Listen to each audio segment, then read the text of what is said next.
জমিনের মধ্যে বুক ফুলিয়ে হেঁটো না। ইন্নাকা লান তাখরিকাল আরদা, তুমি এই জমিনকে ধসাতে পারবে না। ওয়ালান তাবলুগাল জিবালা তুলা, আর পাহাড়ের উচ্চতায় কখনো পৌঁছাতেও পারবে না।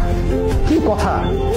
জমিনে অহংকার করে হেঁটো না বুক ফুলিয়ে, কারণ তুমি এই জমিনটাকে ধসাতে পারবে না, আর তুমি পাহাড়ের উচ্চতায় কখনো পৌঁছাতে পারবে না।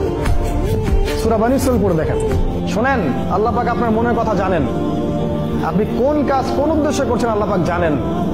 এবং কোনো সন্দেহ নাই, যে ব্যক্তি তার দিনের বিরোধিতা করবে, আল্লাহর দিনের বিরোধিতা করবে, দিনকে ডমিনেট করার চেষ্টা করবে, দিনকে ধ্বংস করার চেষ্টা করবে এবং দিনের বিরুদ্ধাচারণ করে অন্য সংস্কৃতি অন্য আদর্শকে প্রতিষ্ঠা করার চেষ্টা করবে, কোনো সন্দেহ নেই আল্লাহ পাক এদের শিকড়টা উপড়ে ফেলে দিবেন ইনশাআল্লাহ। এটা আল্লাহর দায়িত্ব, এটা আমরা কোনো ব্যক্তি যদি নাও করে, এটা আল্লাহ নিজেই করবেন ইনশাআল্লাহ। সূরা তাওবা পড়ে দেখেন, আল্লাহ বলেছেন তারা কি দুইটা শাস্তির একটার জন্য অপেক্ষা করছে? হয় আমি মুমিনদের হাত দিয়ে ওদেরকে শাস্তি দেওয়াবো, না হলে আমি নিজেই ওদেরকে শাস্তি দিব। সাহাবীরা বলতেন এই যুগে কি মানুষের বিবেক চলে যাবে? নবীজি বলতেন এই যুগের মানুষগুলো হবে আবর্জনার মতো।